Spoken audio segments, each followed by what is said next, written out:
Friends, it's Cheryl from the Tutoring with Cheryl podcast and Tech Coach for Tutors. And on this edition of the Tutoring with Cheryl podcast, I want to talk to you a little bit about email marketing and what I'm kind of learning about it. First of all, I want to go a little bit back in history. I have been doing this for 2 years. I'm recording this on April 19th, 2024. So 2 years ago, I was just packing up my room and making the decision that was that, and still in school teacher mode and knowing what I knew about email and how I was planning to use it in my business, because I was at that point still working for an online company who was paying me to show up, and they were sending me students and everything. And so, easy breezy, I'll just email the student. And there was even an email feature inside of the company's software system. So all they had to do is just craft a little message to tell the students what was going on. And there was a dashboard in there, and I was able to just, keep all the information there. So that's where I'm coming from with my experience with email marketing, or emailing. Let's start there. Emailing students prior to becoming a private reading tutor. And then I also want to talk about branching past that, not just having those conversations with the parents, but the other things that you can be doing with email services. Okay. So this is a little bit of a history lesson for you. And you can kind of hear that, you're going to be given permission to change as you go. Just because you start one way does not mean that you need to continue using the same service or continue doing the same things that you always do. And I think that's the part where most of us get a little stuck, because we're like, I don't really know what's out there. Now, I'm very blessed to have a very talented identical twin sister who sells real estate, and she hired me a few different times to come in and help her out in her office. And I was kind of paying attention to what she was doing with her emails, because she was using email marketing to share her message. I just didn't really understand what she was using, and her programs, I'm not 100% sure what she was using, but I believe her programs were things that she was paying through her business, through the company that she sells for. That is my understanding. And so I was thinking, well, I think I can get by with Gmail, because I do love Gmail. Gmail's been phenomenal for me. It really has. It's been a standard of mine. I've used it for years, and it's the simplicity of it is wonderful as far as communicating with parents and telling them what's going on in the sessions. But my business has changed a little bit in the last 2 years. And not only do I support students and I communicate with their parents through email, but I also have a coaching business. And when I'm communicating with other professionals, Gmail's still fine, but it's a little bit, I'm going to say, cumbersome to use Gmail. It's not that I can't set up a group and send messages through that. But what I've discovered is an email system actually tends to work a little bit better. And the first one that I tried was MailChimp. Now, there's absolutely nothing wrong with MailChimp if you understand the platform. But for some reason, that was another one that I just couldn't wrap my head around. I even tried the email service through my WordPress, and that wasn't super efficient for me, because I was spending a lot of money monthly and not really using it. So then I just sent everything over to my Gmail.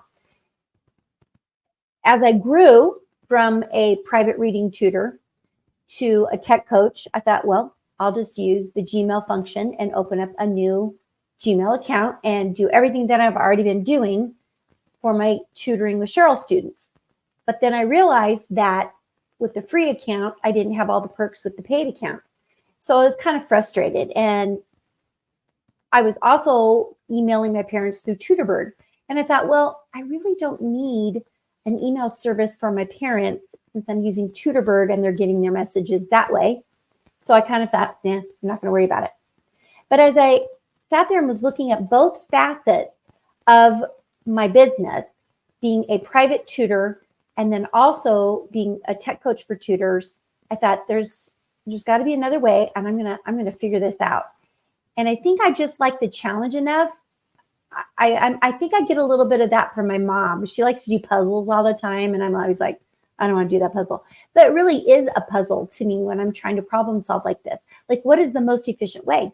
And I happen to do a lot of conversations with a small group of people that I network with very regularly. We meet quite often. And my friend was telling me that she was using ConvertKit. And we most recently held a conference for tutors, and she ran everything through ConvertKit. And I'm like, whoa, wait, if she can run it through ConvertKit, I can too. Now, she has the free version and I have the paid version. And I don't even remember if I was given the option for the free version or if I thought maybe when I read it, I thought, oh, I want all the features of the paid version. So I do have the paid version of it. I'm not sad about that. I'm counting that as a business expense. And so therefore, I really want to use it. And so my message to you today is, number one, you can make changes. And number two, I hope you're a lifelong learner and that you're willing to train yourself in a few things. And so that's what I set out to do. I don't know what my third point is. I'll get to that at the end. It'll be the summary. All right. And that's the best part. So as I was setting everything up, I thought, I really don't understand ConvertKit. So when I got into ConvertKit, I was invited to the ConvertKit, I think it was ConvertKit University or something like that. And I started to go through the trainings, and it helped me understand the complexity of the system, but the simplicity of it as well. And some things that I've learned while using ConvertKit are you can have a creator profile, and it's very much like a blog page. And then as you are creating broadcasts, which are, I almost feel like they're like a newsletter that you can send out. That's what I'm going to call them. I could be completely wrong, but let's use my terminology. Okay. So as I send out these little newsletter or newscasts or broadcasts, people get the information. I provide links for them to click on. And when they click on the links on my end, I put a tag on that so I can see that the person was interested in something. And then when I go to build out another broadcast or an email sequence, I can click the tags and then only those people are tagged on it. Now, I haven't really mastered this process. I'm still really working on it. But I remember listening to a podcast by Mackenzie Oliver at Teacher Let Your Light Shine. Look her up. She's great. And she works with homeschooling families that are building out homeschooling pods, and they're monetizing it. Okay. So it's not just like come over and let's learn, like they're charging tuition. And along the way, she's doing coaching, very much like what I do. And it was just really interesting to listen to her because she does not use what I use, but she uses something else. There's lots of services out there. And she was all excited about email marketing. I'm like, how can you be excited about email marketing? That sounds miserable. Well, today, most of you know that I live on a farm. I was outside mowing, and I want to look this gal up that I was listening to on Spotify. And of course, as soon as I open my phone, all the bells and whistles go off. So let's see if I can find her. It is, I'll turn it way down because she might start talking here. It is, well, I see the title now. That's what always happens to me. I haven't subscribed to her yet. So let's see here. It's called Market, Scale, Grow. And she does Facebook ad marketing strategies for teachers, which is great, but I don't do any paid ads on Facebook. But I was listening to her talk, and she was also excited about it. And then I started to reflect, and I thought, I'm kind of excited about it too, because it's a way to share your message with your audience. And that's the other thing. You have to figure out who your audience is. So how are you going to do it? One thing that you can do, and I just recently did this and I got several subscribers off of it, is I've been talking a lot about my flyers and what I'm going to be sending out to schools. And if somebody wants to correct me on the correct way to spell flyers, I thought it was Flyers. And then I looked it up and it said Fliers. And while I realized that there's a rule for change the wide I before you add an ending, I didn't think it actually applied to a technical flyer, a pamphlet. So my apologies if in some of my other things it's misspelled. So I guess I don't know the answer to that one, but I digress. So back to what I was kind of talking about, getting this excitement about it. You build your list by sharing something that's free. So I have been communicating with my Tutoring with Cheryl families about my offerings this summer. And I have just a couple of one-on-one spots left. When those are filled, there will not be any more. And then I'm offering a live reading adventure camp, and I'm also offering a login and learn. And I made my flyers and I took them up to the school. But then I created a broadcast and I shared my story with the tutors that are already in my email list. And I put this also on as a Facebook post because I do want to share what I'm doing with other people. And honestly, I kind of look for some feedback, and a couple of people sent me messages like, "This is great. Thanks for sharing." And I really appreciate that. Because sometimes I think, oh, am I doing this the hard way, or is there an easier way to do this? But when we're marketing, we have to number one, know our audience, and number two, we have to have a goal in mind. I mean, you can't just constantly be sharing all this free stuff, free. That's great, but at some point, you want to turn the free into something that's paid. So what am I doing? Well, as I am sharing my story with other tutors, the goal would be to eventually have them either attend a training that I do or join the Tech Hub for Tutors, where I teach a lot of these things. I'm not currently doing an email marketing thing, but I think that will be a small mini course that I offer. And I think I'm going to ask my twin sister to come on because she's so good at what she does. She's just so incredible. I'm kind of digressing again a little bit, but she was doing these advertisements for a property that she really wants to get sold. It's a beautiful property. Some people have shown interest, but nobody's clearly made an offer. Maybe they are, I don't know, but I just saw a brand new one. And I loved it. It was like breaking news, and she was leaning in and she was talking. And then on the side, she was showing the property in a little video that she'd done. I said, "Where were you doing that at?" She said, "Canva Pro." So I would love to have her come on and just show us a few things that she does. But again, you need to know your audience, and you need to figure out how to connect with your audience and how to share the information with them.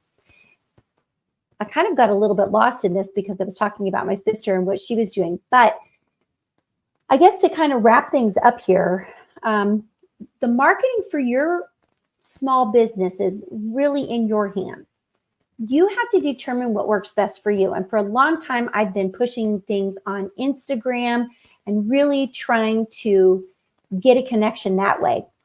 And while I do get some leads with students. I don't really get a lot of leads with tutors necessarily. I think they find an interest. So I was trying to figure out, how can I turn this around? And what I have noticed, this is just my personal experiences. And so if you're seeing something else, make sure that you leave something in the comments and let us know. But what I've noticed is when I put posts on Facebook and then I put a link to something, I have better engagement that way. So I think it really ends up being your message and the way you share your message and the way your community connects with you. And again, I've been doing this for 2 years and only been doing the Tech Coach for Tutors since November. So what is that? I started the first part of November, so we'll count November, December, January, February, March, April. So about 6 months. And my email list, I believe, is, well, I can actually look at it because I've got it up behind me, is 151 subscribers. So I think that's pretty good to start with. And again, I've had a little bit of help with that. I mean, I ran a conference with some other people. So, organically, I've probably done 40 people on my own. But again, my audience is small. My Facebook group is only like 132 people. And so I'm just continually sharing my message. And that's another one of the reasons why I chose to make the switch on my podcast. I love just picking up my phone, talking in my phone, recording on that, and sharing my message out on Spotify. But again, I couldn't really see the numbers. I wasn't a paid member. That was the freemium. And I just couldn't really see. I could see like places and like within the last 30 days where people had listened from. But I wasn't getting the information that I really wanted to get. And so therefore, I just thought, I'm going to put all this information out on YouTube, because I think the same things that I'm going through, somebody else out there is going through this same journey. And I think it's great to hear in the background that somebody else has the same exact problem that you do. So that's just my advice to you. Try something new, keep things fresh, and then, keep on the lookout for things that come up, some trainings that come up. And again, I'm really seriously thinking about doing something with marketing that would be like a ticketed event. Okay. So none of my banners are current, so I can't even share that with you.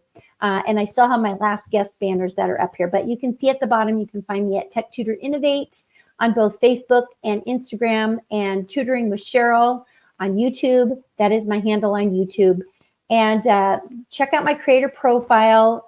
If you go to, and I will just speak it in and then I will type it in. I'm going to pull that up on ConvertKit.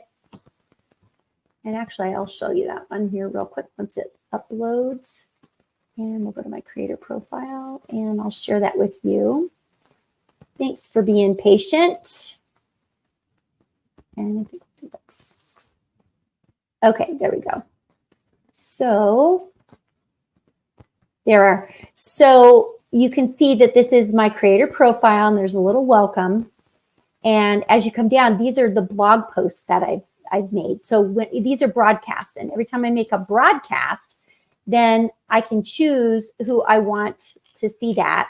I don't know why it didn't go to see more, view more posts. Probably because I'm not actually here. Let's open it over here. Share this tab instead. Okay, now I think I'm in it. So coming down here, view more posts, they're there. So you can kind of see the posts that I've done. And each time I've shared these out, they've gone out to people that are on my subscribers list. Now, the other really cool thing about ConvertKit is you can put links in here, and I just updated them. I updated my links, but they didn't save. Okay, see, good thing I checked, because my addresses are changing. Okay, so I must not have pushed save. Always remember to push save. And then I put some products in, and right now only one of my products is showing. So I do have another product, but it might not actually be up and going yet. So I'm just trying to share what I'm learning, and clearly, I have to remember. I know I pushed save. I bet I forgot to put publish. So that's the other thing. There's multiple steps to this.